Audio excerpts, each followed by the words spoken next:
하나님의 말씀은 마태복음 5장 4절 한 구절입니다. 우리 함께 일어나셔서 한 구절 외우는 마음으로 또박또박하게 다 함께 한번 읽겠습니다. 이것이 우리 마음 가운데 깊이 새겨지도록 마태복음 5장 4절 한 절입니다. 애통하는 자는 복이 있나니 그들이 위로를 받을 것이미요. 아멘. 이는 살아계신 하나님의 말씀입니다. 자리에 앉아주시고요. 예수님의 손과 발이 되어 우리 하나님의 통치, 천국을 경험하는 그런 공동체가 되는 은혜를 구하면서 저희가 마태복음 말씀을 2020 첫 주부터 시작하고 있습니다. 복음서마다 특징이 있는데 이 마태복음은 특별히 하나님 나라를 이루는 제자도 예수님을 믿는 이들이 어떻게 살아야 되는지가 강조되어 있다고 마태복음 강의를 시작하면서 말씀드렸죠. 부활주일 전주부터 시작한 그 산상수훈은 바로 그 내용의 핵심이 됩니다. 저희가 오늘 주기도문을 빼먹어서 죄송합니다. 거기도 산상수훈 가운데 있는 너무나 중요한 기도 내용이고요. 또 주일날 주기도문을 교독할 때마다 이것이 어떤 의미가 있는지 제가 잠깐씩 설명을 드리는데 중요한 포인트는요, 복음을 진정으로 알고 누리는 자들이 누릴 수 있는 것이 바로 이 산상수훈의 복된 내용이라는 것입니다. 모든 사람들이 들을 수 있도록 예수님께서 산 위에 앉아서 가르치셨다. 그래서 우리는 산상수훈이라고 하는데, 이 가르침들은 그래서 모든 사람들이 들을 수 있었습니다. 예수님의 소문을 듣고 예수님께 찾아온 사람들은 한 사람도 가리지 않고, 그 당시에 스피커가 없을지라도 고요한 가운데 위에서부터 아래는까지 퍼지는 목소리가 수만 명에게 전가되는 그런 말씀이었지만, 특별히 제자들은 가까이 나와서 그 말씀을 들었다라고 마태복음 5장 1절에 시작하고 있지요. 저희가 이 말씀을 들을수록 앞으로 주님께로 더 가까이 가게 되는 그런 은혜가 있기를 바랍니다. 이전의 말씀을 잠깐 복습하겠습니다. 산상수훈의 내용을 우리가 어떤 새로운 율법으로 받아들이는 것이 아니라 그리스도인이라고 한다면 당연히 그렇게 살게 되는 내용으로 그래 맞아, 이게 우리의 삶이야, 이게 나로 변화된 나의 삶이야 라고 확인하는 내용이 되고, 또 그 이상으로 살아낼 수 있게 되는 것은 뭐냐? 팔복, 이 8가지 복을 우리가 받았기 때문에 그 복이 있을 때 가능하다라고 말씀드렸죠. 성경적인 복의 개념은 뭐였습니까? 하나님께서 우리로 하여금 그 사명을 감당할 수 있도록, 우리의 힘으로 안 되니까 하나님께서 주신 사명을 감당하도록 그 모든 환경을 열어주시는 하나님의 페이버, 은혜, 은총이 바로 복입니다. 그런데 이 팔복은 구약 시대의 복보다 좀 더 확대된 개념으로 하나님의 나라가 시간과 공간을 초월해서 이루어질 수 있도록 주어지는 복이죠. 그리고 예수님께서는 이 복이 있다, 참 복이 있도다라고 했을 때 9번을 얘기하셨는데, 저희가 팔복이라고 말한 이유는 뭐라고 했죠? 복이 있는 사람이 어떻게 뭘 행하는 사람이 아니라 바로 복이 있는 사람이 어떤 사람인지 그 8가지 종류의 사람을 말씀하셨기 때문입니다. 그래서 복은요, 행동 이전에 어떤 사람이 되어야 하는 그런 존재의 문제입니다. 바로 첫 번째 복은 뭐였습니까? 심령이 가난한 자, 그 영이 가난한 자가 복이 있는 것인데, 왜냐하면 그래야만 하나님의 영으로 그것이 채워줄 수 있다라고 얘기했습니다. 어제 전도는 저희가 이제 장로님이 보시니까 저쪽 끝에서부터 이게 천천히 오거든요. 지난주에는 푸드라이언 140번 있는 푸드라이언 했고, 어제는 월마트에서 했는데 이 푸드라이언보다 훨씬 월마트 사람들이 땡큐 하면서 전도지를 잘 받더라고요. 아무래도 또 심령이 좀 가난하신 분들이 오시지 않나 모르겠습니다. 이제 나중에 끝에는 저 탱아울렛까지 갈 텐데 거기는 어떨지 모르겠어요. 여러분도 기도하시고 기대함으로 한번 같이 동참하시기를 권면드립니다. 특히 영이 가난해서 하나님의 통치를 받는데, 근데 그 천국은 뭐라고 했죠? 이 팔복의 내용 중에서 유일하게 현재형 동사로 쓰여진 것이 바로 첫 번째 복과 8번째 복, 천국을 얘기할 때만 현재형으로 쓰여졌다고 했습니다. 그것은 바로 하나님의 통치는 오늘날 나에게 지금 임하는 것입니다. 그러한 사람이 이제 하나님의 통치가 방해받지 않는 완전히 이루어지는, 전쟁이 끝나는 그 구별된 장소에서도 누리게 되는 것이죠. 지금도 여전히 하나님의 통치는 지금 진행되고 있고 그 전쟁은 계속 하고 있는 것입니다. 그게 첫 번째 복, 심령이 가난한 자, 그리고 의의로 핍박받는 자에게 천국이 현재적으로 임하게 주어지는데, 그 가운데 두 번째부터 일곱 번째의 복은 미래형으로 되어 있다고 말씀드렸습니다. 바로 천국을 향해서 천국을 소유한 자, 주님의 통치를 받는 자가 앞으로 어떠한 일을 겪어야 될지 그 제자도를 그 제자도의 각오로 하게 되는 것이 바로 두 번째 복부터 일곱 번째까지 복의 내용입니다. 우리가 천국을 소유한 자가 그 천국을 이루기 위해서 어떤 일을 당하게 될 것인가를 알려주는 것이죠. 오늘 그 첫 번째 내용은 애통하는 자입니다. 천국에 있는 자, 하나님의 통치를 받는 자는 애통할 수 있는 자이며 그들은 하나님으로부터 위로를 받게 될 것입니다. 위로는요, 고통을 감당케 하는 그런 놀라운 힘이 됩니다. 작은 것 같지만 우리 몸을 움직이는 비타민처럼 이 위로는 어떠한 고통이라도 그 순간순간의 고비를 감당해내게 할 수 있는 놀라운 힘이죠. 아무리 힘들어도 남들이 모를 그런 위로를 받게 되면 견디시게 되는 것입니다. 특별히 우리 이민자들은요, 우리 부모 낯선 곳에서 고생해도 우리 자녀들이 좀 잘 되면 그게 좀 위로가 되는 경우가 있죠. 그 보상 심리 때문에 아이들이 너무 스트레스를 받습니다. 우리 이민자들은 그렇게 위로받으려고 하면 좀 우리 아이들이 너무 힘들어요. 그렇게 안 했으면 좋겠습니다. 저희는 슬픔 가운데 있는 자들에게 어떤 말을 해야 위로가 될지 고심을 하게 됩니다.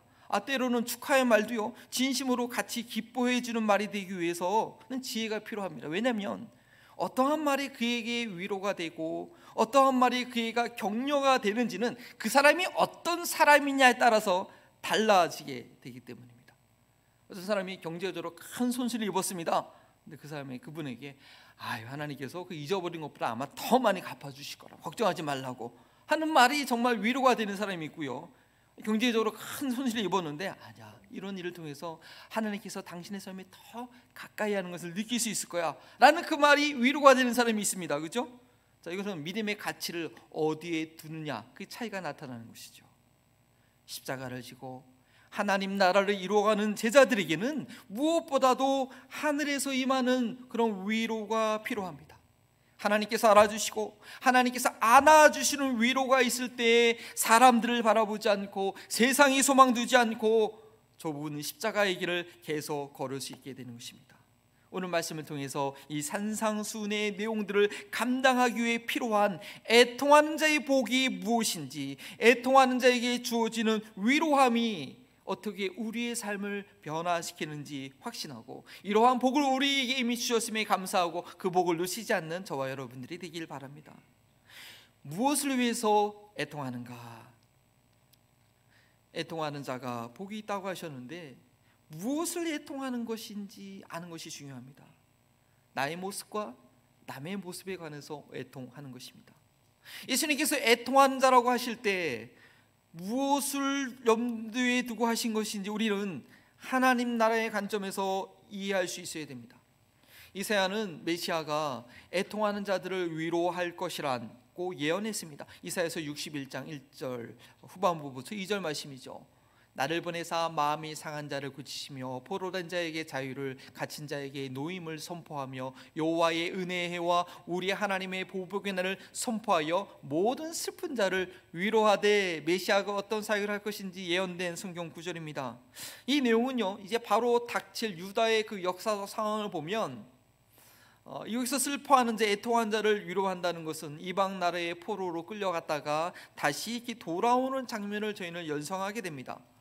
그러니까 쉽게 말하면 어쩔 수 없이 슬퍼할 수밖에 없는 그런 사람들을 위로하시는 것인데, 하나님의 백성이었기 때문에 저들이 당했던 고난이거나 아니면 불순종으로 인해서 고통 가운데 있을 때 하나님께서 징계 이후에 주님의 백성들을 위로해 주시는 그런 내용입니다. 그러나 예수님께서 말씀하신 애통하는 자는 좀 더 적극적인 애통함입니다. 무엇이냐? 첫 번째 복, 그 영이 가난함으로 이미 천국이 주어진 자이기 때문에 애통할 수 있는 그런 복이라는 것이죠. 애통하게 되는 첫 번째 이유는 하나님의 통치가 내 영 가운데 임하고 보니 내 삶이 너무나 형편없다는 것을 깨닫기 때문에 애통하게 되는 것입니다. 하나님의 사랑과 진리가 그 공의로우심을 알고 나니까 그동안 내가 가졌던 그 이기심과 욕심과 속이심과 편견에 사로잡힌 모습을 발견하고 놀라 자빠지면서 아이고 통회의 눈물을 흘리게 되는 것입니다. 마치 방의 창문이 커튼으로 가리고 있어서 자신이 얼마나 먼지가 많은 공간에 있었는지 몰랐다가 커튼을 살짝 여는 순간 그 창으로 들어오는 그 빛으로 인하여 뿌연 먼지가 발견하며 깜짝 놀라잖아. 아이고 내가 이런 건데 있었구나. 놀라는 것처럼 진리의 빛이 내 심령 가운데 비춰질 때 우리는 통안의 눈물을 흘릴 수밖에 없습니다. 아, 내 안에 이런 것들이 있었다니, 아이고 이게 이렇게 지저분한 것이었다니, 아니 내가 이런 인간이었다니 발견하는 순간 우리는 애통할 수밖에 없습니다. 먼지가 가득한 곳에서 지내면 매일 기침을 달고 살 수밖에 없고 폐가 약해지고 때마다 감기에 걸릴 수밖에 없는 것처럼 맨날 불화하고 싸웠던 것이, 맨날 내가 시험에 들었던 것이, 맨날 불평하던 이유가 남들의 문제가 아니라 환경의 문제가 아니라 미처 보지 못한 내 안에 가득한 죄의 먼지 때문인 줄 알고 지난날 남을 원망했던 것들이 미안해지고 환경을 핑계했던 것들이 죄송하여서 회한의 눈물을 흘리게 되는 것입니다. 그렇게 흘리는 눈물 누가 알아주겠습니까? 누가 닦아줄 수 있겠습니까? 아이고 또 울어, 맨날 울어로 행동 거기서 그대로인데 라고 세상 사람들은 비웃겠지만 그 진리의 빛을 붙여주신 주님께서는 알고 계십니다. 그만큼이라도 깨닫고 애통하는 그 마음을 알아주십니다. 우리는 그때 하늘의 위로를 경험하게 됩니다. 한몸된 배우자도 알 수 없는 그런 확신과 안정감과 용기와 만족감을 얻게 됩니다. 위로해 주시는 주님으로 인하여서 우리는 주님과 더 가까워지게 되고 더 주님을 의지하게 됩니다. 애통하게 되는 두 번째 이유는 하나님의 나라, 이루어져야 할 하나님의 통치를 아는 자로서 그의 통치가, 그 화평과 의의 나라가 이루어지지 않는 상황을 보고 또한 애통하게 됩니다. 남들은 무관심해도, 남들은 그 비참함을 느끼지 못하여도 그 심령 가운데 하나님의 나라가 임한 자들은 하나님의 의와 사랑의 통치가 아닌 사탄이 파괴하고 고통을 가져다 주고 거짓으로 사람을 속이는 것을 볼 때 너무나 속상한 마음을 갖게 되는 것입니다. 아니 그것이 그렇게 되면 안 되는데, 그 사람 상황이 아이고 그렇게 되면 안 되는데, 그 도시가 그렇게 되면 안 되는데 라고 애통해 하는 것이죠. 뉴스를 들을 때 에이 세상 소식이 다 그렇지 어쩔 수 없다고, 나하고 상관없니라고 무시하는 것이 아니라 때로 어떤 사건에 대해서는 진실로 주님의 마음을 가지고 울부짖게 되는 것입니다. 나하고 전혀 일면식도 없는 사람의 일이고 나하고는 지리적으로 너무나 거리가 떨어져 있는 곳에 일어난 일이라 할지라도 그것이 어떤 인간적인 감정의 아픔이 아니라 내가 경험하고 있는 하나님의 나라가 그곳에서도 일어나야 되는데 그렇지 못하는 것에 대한 애절한 마음이 드는 것입니다. 2001년도 12월이었습니다. 신학대학원 한국에서 그 졸업을 1년 남겨둔 때인데 제가 앞으로 어떻게 사역을 해야 되나, 어디서 무슨 사역을 해나 기도하기 위해서 제주도에 있는 한라산 기도원, 제주도의 한라산 중턱의 높은 곳에 기도원이 있습니다. 거기서 한 2달 동안 머문 적이 있었습니다. 하루는 제 방에서 이렇게 소연나 벽위를 보고 이렇게 천장을 바라보면서 좀 넉넉하게 쉬고 있었는데 그 벽 앞에 있는 달력이 무심코 내 눈에 들어왔습니다. 이게 그림을 그린 그런 벽의 그림이었는데요. 그거 보니까 어떤 한 여인이 심각한 표정을 하고 이 손바닥에 나무판을 붙이고 자갈길인데 거기 엎드리려고 하는 그런 자세의 그림이었습니다. 저게 무슨 그림이지? 그래서 일어나서 자세히 그 그림을 보고 그 뒤에 설명을 보니까 티벳에서 선교하신 어떠한 화가가 그린 그림이었는데, 네, 이 티벳의 불교인들이 오체투지 들어보셨죠? 오체투지하는 모습을 그린 것입니다. 저렇게 저 그림이었어요. 저기 사진인데 그림은 더 감동이 되더라고요. 저들은요 구원을 얻기 위해서 저렇게 바짝 엎드렸다가 다시 일어나면서 성지, 그 라사에 있는 성지를 향해서 순례합니다. 저러면 구원에 이를 수 있다고 생각하는 거죠. 그런데 저 그림을 보는 순간 제 마음에서 열불이 났습니다. 아니 저렇게 간절히 구원을 원하는 이들에게 복음이 전해져야 되는 것이 아닌가. 구원을 성취하는 너무나 좋은 소식이 있는데 저들이 단지 듣지 못해서 저렇게 고생하고 있다고 생각하니까 너무 안타까운 마음이 든 거예요. 어떻게 하면 좋을까? 어떻게 좀 할 수 있을까? 고민하면서 기도하였는데 그 다음에 캄팁에서 선교하시는 선교사를 만나서 대학원을 졸업한 이후에 바로 저는 유학 올 생각이었지만 한 1년 정도, 10개월 정도 선교할 수 있는, 캄팁의 사람들을 선교할 수 있는 기회를 얻었습니다. 애통하는 마음 가운데 주님께서 귀를 열어주신 거죠. 그리고 제 마음을 위로해 주신 것입니다. 10개월의 단기 사역을 통해서 하나님께서는 제 인생에 너무나 큰 복을 주셨습니다. 저희 아내도 만나게 되고 유학 일도 할, 그것 때문에 그런 건 아니지만 하여튼간 그 시간을 통해서 얼마나 큰 복을 주셨는지 모릅니다. 우리가 하나님 나라가 이루어지지 않는 곳을 향해서 애통한 마음을 가지면 하나님 나라를 이룰 수 있는 귀한 사명을 주시는 위로를 주십니다. 그 사명이 고생이지 뭐가 위로냐고요? 그렇게 생각하신다면 아직 천국을 경험하지 못해서 그러신 거고요. 팔복의 마지막 내용, 의를 위하여 핍박받는 자는 복이 있나니 천국이 저희 것이며, 내용까지 확인하게 되면 여러분도 아마 수긍이 되실 것입니다.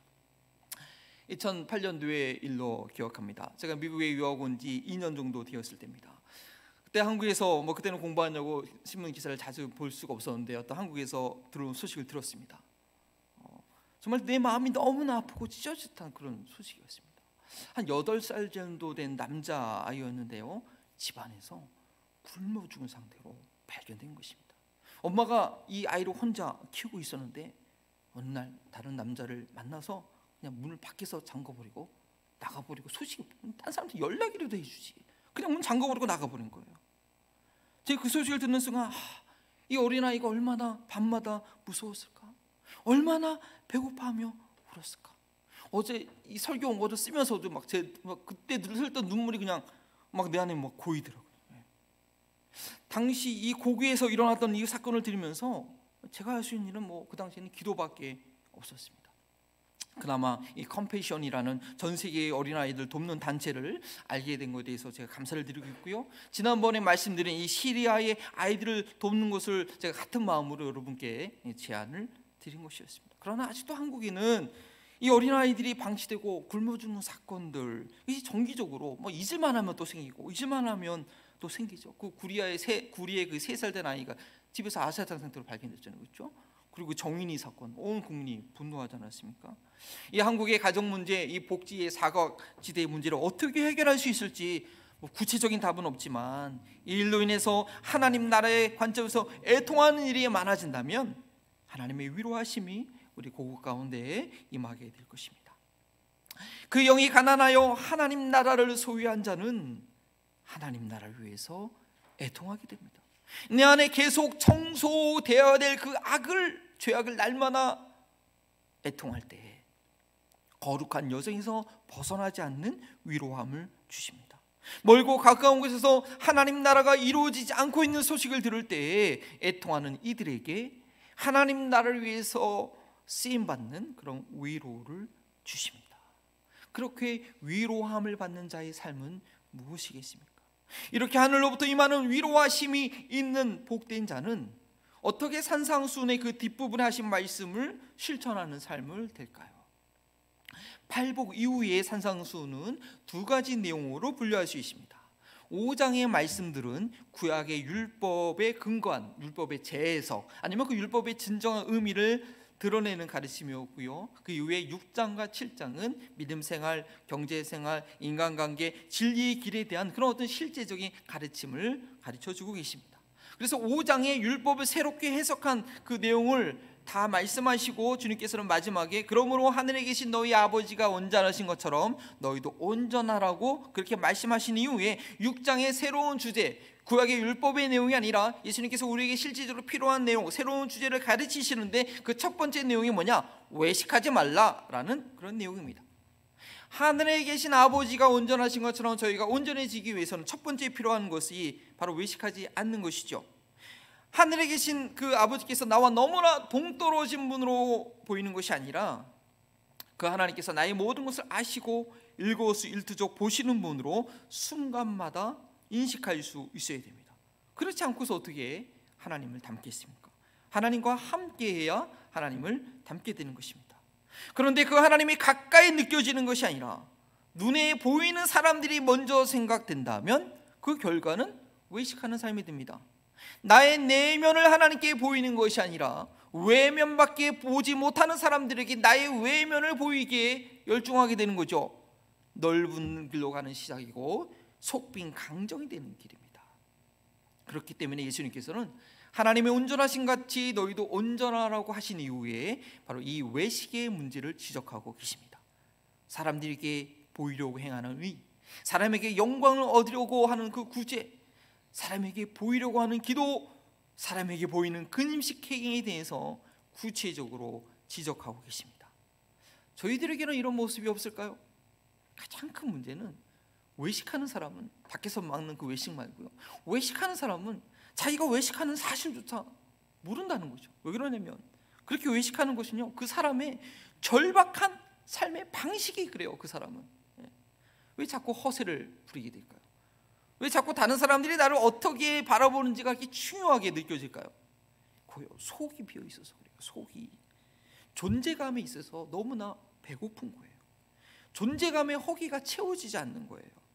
영양가 있는 음식을 골고루 먹지 않으면 먹어도 배고프고 그냥 배만 이렇게 나오게 되지 않습니까?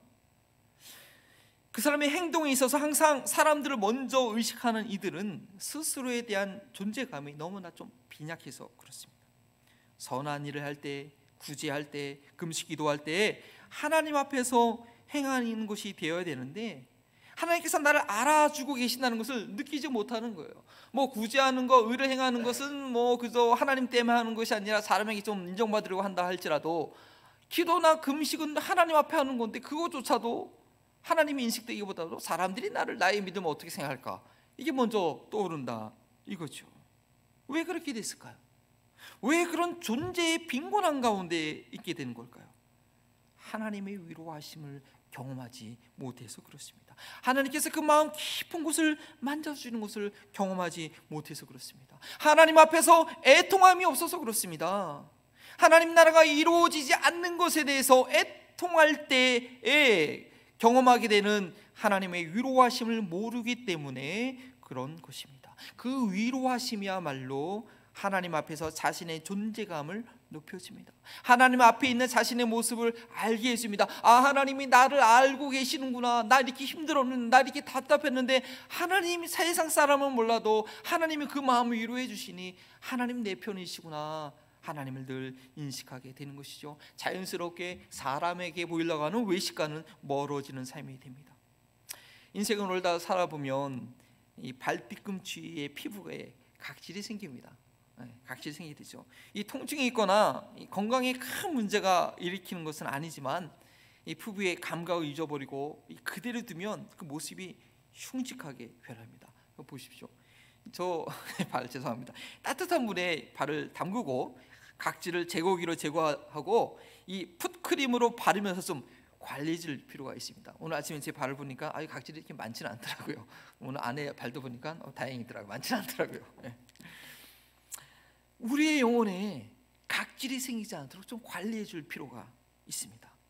하나님께서 나를 보시고 내 존재가 하나님 앞에 있다는 사실을 이론이 아니라 내 영혼이 민감하게 느껴지도록 외식의 각질을 좀 때마다 벗겨내야 됩니다. 애통할 때 경험하게 되는 하나님의 위로하심은 굳어진 내 영혼을 부드럽게 해줍니다. 무감각하고 아주 흉측한 모습이 아니라 어린아이같이 순수하고 하나님만을 의지하는 모습을 갖게 합니다. 나를 위로해 주시는 하나님 외에 다른 것은 보이지 않습니다. 하나님 앞에서 이 삶을 살게 되는 것입니다. 이것이 믿음으로 말미암아 하나님께 의롭다함을 받은 이들이 살아가는 승리의 비결입니다. 믿음으로 말미암아 의롭다함을 받은 것은 단순히 구원에 교리져서 자기 확신, 자기 체면이 아닙니다. 하나님으로부터 인정받았다는 것, 하나님 앞에서의 존재감을 갖게 되는 것입니다.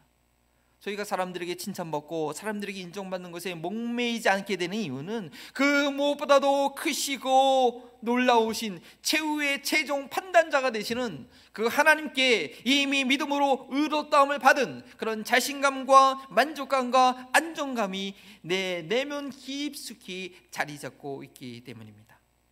믿음으로 의롭다함을 받은 것이 단지 교리에 머물지 않고 그것이 우리 사람의 실제가 될 수 있는 것은 하나님 나라를 위해 애통할 때 하나님부터 받게 되는 위로함이 있기 때문입니다. 그러나 그렇지 못한 영혼들은 각질이 두껍게 쌓여서 흉측한 모습을 드러내는 것처럼 사람들에게 인정받으려고 목매는 이 땅에 속한 삶을 벗어나지 못하는 것이죠. 하나님 나라를 이루는 자는 애통하는 복을 받아야 됩니다.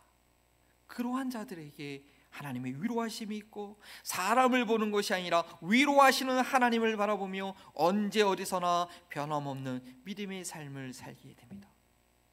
나의 모습을 보면서 애통한 적이, 여러분, 그 애통한 적이 그 마지막 때가 언제였습니까? 구원과 용서의 확신을 가지고 평안을 누린 삶도 소중하지만 세속에 물들지 않고 계속해서 성화를 이루는 삶을 위해서는 내 모습에 대한 애통함이 필요합니다. 나의 삶을 완전히 지배하시려고 하는 하나님의 일하심으로 말미암아 나의 부패성을 발견하고 애통하는 것이 끊임없이 있어야 됩니다. 내가 또 이런 실수를 저질렀네. 내가 이 정도밖에 되지 못하다 라는 그런 실망감과 불안감이 스스로에 대한 한탄으로만 머물러 있는 것이 아니라 그 모든 것을 아시고 어쩌면 그런 상황으로 인도하신 주님 앞에 자신의 연약함을 인정하고 애통하면 되는 것입니다. 밧세바를 범한 후에 이 다윗의 애통함이 다윗을 다윗되게 한 것이었습니다. 다른 이들의 안타까운 상황을 인하여 눈물 흘려보신 적이 언제였습니까? 그저 내 몸 따숩고 내 배 채워진 것을 인해서 만족해하고 있는 것은 아닙니까? 그런데 그거 아십니까? 짐승들도 그렇게 살진 않아요. 여러분, 집에서 기른 강아지도요, 이 주인이 아파하면, 이 주인이 위기에 처하면 아주 격렬한 반응을 일으킵니다. 우리가 어떤 어려움이 있어도 모든 것을 주님께 맡김으로 담대하게 평안을 누리는 것도 참 소중한 것이지만 주님의 안타까워하시는 마음을 함께 품고 함께 애통해야 될 그런 상황이 있다라는 것입니다. 집 나간 둘째 아들 한시도 잊지 않고 기다리고 계시는 아버지의 마음을 알아야 큰아들과 같이 무심한 자가 되지 않습니다. 니느웨가 멸망하는 것을 원치 아니하시는 하나님의 마음을 알아야 요나처럼 배의 밑창에서 잠들어 있지 않게 됩니다. 예루살렘 성벽이 무너졌다는 소식을 듣고 애통하며 하늘의 하나님을 하여 금식 기도하던 느헤미야는 오늘날 어디에 있습니까? 그 안에 있으면서도 실제로는 큰아들처럼 그 마음이 아버지와 멀어져 있는 자가 아니기를 바랍니다. 사명을 망각하고 배창 밑에서 자고 있는 요나가 되지 않기를 간절히 바랍니다. 하늘의 기쁨과 평안을 누리기 전에 하늘의 애통함이 먼저 있어야 됩니다. 애통함이 없이 즐기는 그런 기쁨과 평안은 곧 없어질 땅에 속한 것에 불과합니다. 이거는 단순한 슬픔이 아닙니다. 우울한 느낌이 아닙니다. 비관이 아닙니다. 천국, 하나님의 통치를 알기에, 그 안에 있기에, 지금 천국을 소유하고 있기에 애통하게 되는 십자가의 길입니다. 그 길에는 위로함이 있습니다. 완성형이 아닙니다. 미래형입니다. 과거의 위로에 우리가 머물러 있지 않고 현재의 위로에 안심하지 않고 영원한 나라의 최후의 위로를 받기까지 계속해서 애통하는 그런 복된 자가 되기를 주의 이름으로 축원합니다. 아버지 하나님, 주님께서 내게 그 애통한 마음을 주셔서 주님의 소중함을 알게 하셨고 주님을 소중히 여기고 주님과 동행하는 삶을 살다가 어느덧 순간 그 애통함을 잊어버리는, 교회에 가나요, 하나님 나라에 가요, 영혼 구원에 가요, 더 이상 애통함이 느껴지지 않는 그런 영혼의 각질이 잔뜩 쌓여있는 우리의 심령이 되었습니까? 우리의 교회가 되었습니까? 아버지, 안일하지 않도록 도와주시옵소서. 우리에게 이런 복을 주셨으니 놓치지 않게 하여 주시고 그 이 세상이 어떠한 것으로 만족하는 것이 아니라 정말 하나님께서 주시는 그 위로하심, 하나님께서만 나를 알아주시는 그 위로가 우리 마음 가운데서 떠나가지 않게 하옵소서. 주여, 우리가 물질로 인하여 만족했습니다. 우리가 자녀로 인하여 만족했습니다. 나의 안정된 삶으로 인하여 만족하고 거기에 눌러 있었습니다. 주님, 불쌍히 여겨 주시옵시고 주님께서 다 가져가시기 전에 주님 그것으로 만족하지 않도록 주 앞에 드리게 하시니 감사합니다. 주님께 맡기게 하시니 감사합니다. 이번 한 주간도 하나님의 영광을 위해서 각자의 일터에서 가정에서 열심히 가족들을 돌아보며 섬기며 믿음의 삶을 살기 원하는데, 복받은 자로서의 우리의 관점이 달라지게 하셔서 왜 일을 하는지, 왜 내게 가족을 주셨는지 그 하나님의 사명을 잊지 않게 하시고 하나님 나라가 이루어지도록, 내 삶 가운데 더 이루어지도록 애통하며 기도하는 그런 한 주간의 삶 되게 하옵소서. 이 모든 것을 허락하신 주님께 감사드리며 예수 그리스도의 이름으로 기도합니다. 아멘. 이제는 애통하는 자의 본이 되어주신 예수 그리스도의 은혜와 애통한 자를 위로하시는 하나님의 사랑하심과 애통하시는 하나님의 마음을 알게 하시는 성령님의 교통하심이 이 땅에서는 애통하지만 위로의 소망을 세상 끝날까지 갖게 될 것을 믿는 우리의 사랑하는 한마음 버린통교회 성도들과 이 지역사회에 애통하고 있는 영혼들과 저 우크라이나 땅에서 통한의 눈물을 흘리고 있는 귀한 주의 백성들 가운데 지금부터 영원토록 함께 하시기를 축원하옵나이다.